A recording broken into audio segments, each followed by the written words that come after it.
So the plan was to come out here and spend one night and bring just enough supplies on the motorcycle for dinner and sleeping arrangements and breakfast. So in the cooler, of course we've already ate dinner, but in the cooler I had some sausage, we have some eggs for breakfast, and these are from Ronnie's hens.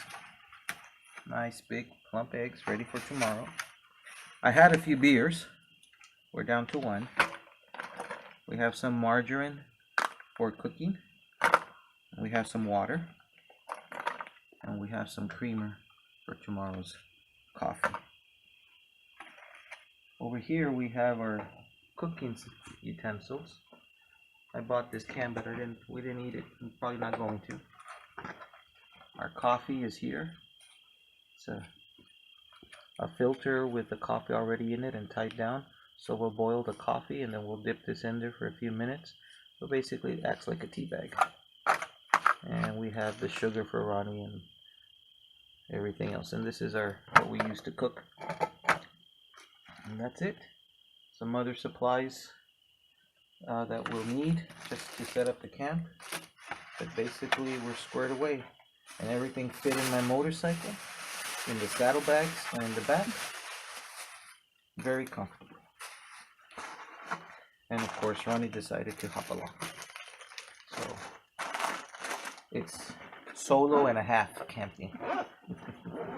We have our little radio here. It works out really good because it also is charging our phones. So, and it's Bluetooth and AM FM, so that worked out good. So we're all squared away. We'll see you tomorrow morning for some sausage and egg tacos and some coffee. Good night.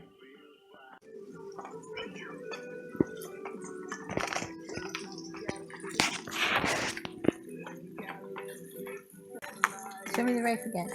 Show you the rice. Nor, baby. Nor. Cheese and broccoli. And salchicha.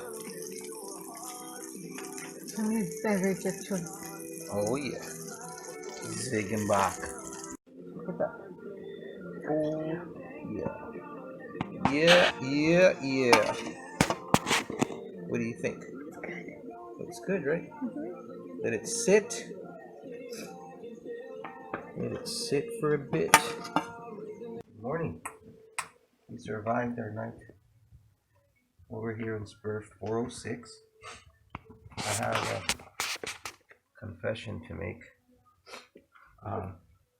My little tarp setup is there, but I didn't sleep there because my wife's setup looked a little bit more cozy in the car over there. So I decided to join her instead of sleeping out here because I didn't want her to be scared all alone. But it was still kind of cold, so some lessons learned.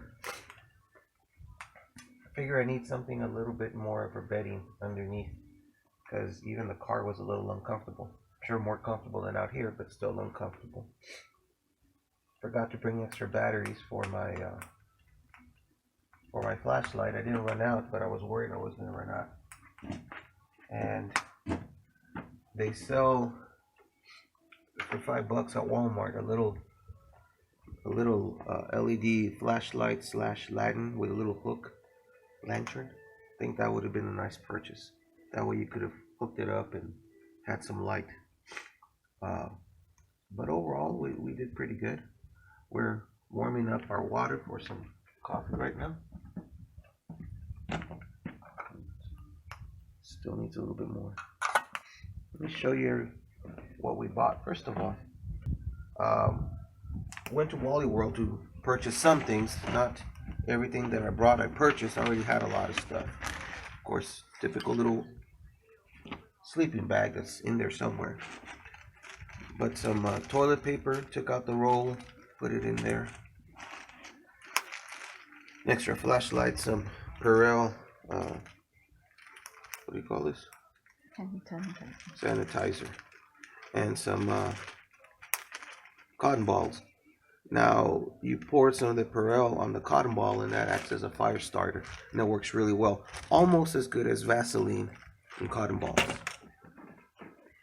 Some cloths from the dollar store, an extra shirt, extra socks, extra undies, another little fire gel thing, some empty bags. I had a couple of these. These are those SOS pads, and I figured instead of bringing dishwashing liquid, this has the soap in it.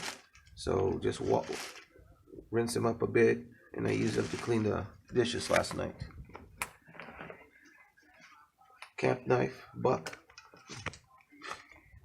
Nice, sturdy, heavy knife. Slightly serrated, and then of course the edge. Good, heavy knife for camping. Didn't need it, but had it. And of course, my toiletries. Basic toiletries. Y'all know what you need. Little cheap $1 can opener.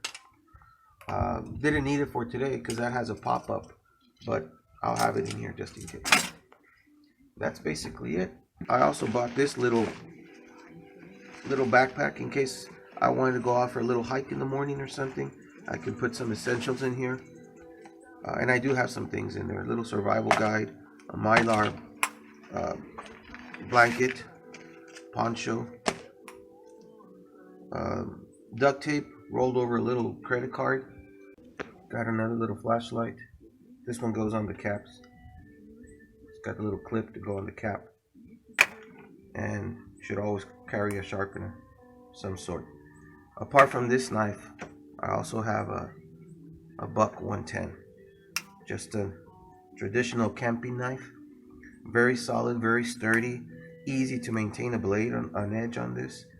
Very appropriate for being out here. It's not necessarily my everyday carry, but that's what I brought. And of course, had this Gerber axe. You're not supposed to use the hammer end on metal stakes. I've heard that over and over. I broke that rule. I did. Nothing happened. But I'm sure there's a sound reason, perhaps because it'll slide back and hit you in the face. But as you can see in the West Texas area, we got some mesquite trees, but not any major chunks of wood that I could use as a baton. So I used what I had. I guess if I had hurt myself, we would have been making another video. This little poncho thing, it was my dad's.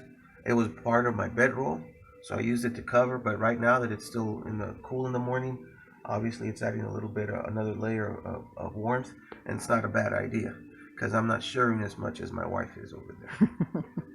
Well, y'all have a wonderful day, and again, we're in Del Rio, Lake Amistad, Spur 406. It's still nice and quiet. There were some deer out here in the morning. Have heard a couple of shots last night and this morning because we are surrounded by ranches and it is hunting season. That don't bother me any because I hunt also. But if you're afraid of the gunfire, and then don't come to this area during the hunting season. But otherwise, it's beautiful, beautiful West Texas area. God bless. So before I break down my little park setup, I wanted to go over it because there's a lot of videos on how to do this, and I watched several videos. And not that mine's the best by any stretch of the imagination. And in fact, it was more by accident that it ended up, but it's what I wanted. So I believe this is a medium 8x10 rectangular tarp. And it was like $7 at Wally World. And these cheapy steaks were 48 cents. And of course, I don't know, but this was inexpensive also. The rope doesn't really matter what type. But what I wanted was something that would give me coverage on the floor, some overhead coverage, and I wanted it to close out because right now it's still a little cool, and so I wanted to trap as much of my body heat as possible. And so I ended up with this design, and I think it's worked out well. So we come around this way. I just bungeed to my pegs over here, and I ran the other end all the way down with a peg, and then I just laid it over underneath. And so if you can see, there's a peg here that's catching 2 grommets, and to seal this I tied it to this peg, and so that's close it up here. Over here I got a little rock and wrapped it and tied it to the post. Now you don't, that's because it was there, but you can just get another you can just tie it into another one of these spikes, and that would have done just as good. And then over here again I tied to the post because it's there, but the same concept. You could have used another tent spike and just ran it off there. So that worked out pretty good. Just another way to do this, because go on YouTube, there are several ways of doing this. The easiest is just a lean-to, but I wanted a little bit more coverage than a basic lean-to, and I didn't want something on the ground because you need several layers so that you don't lose body heat to the floor. All right.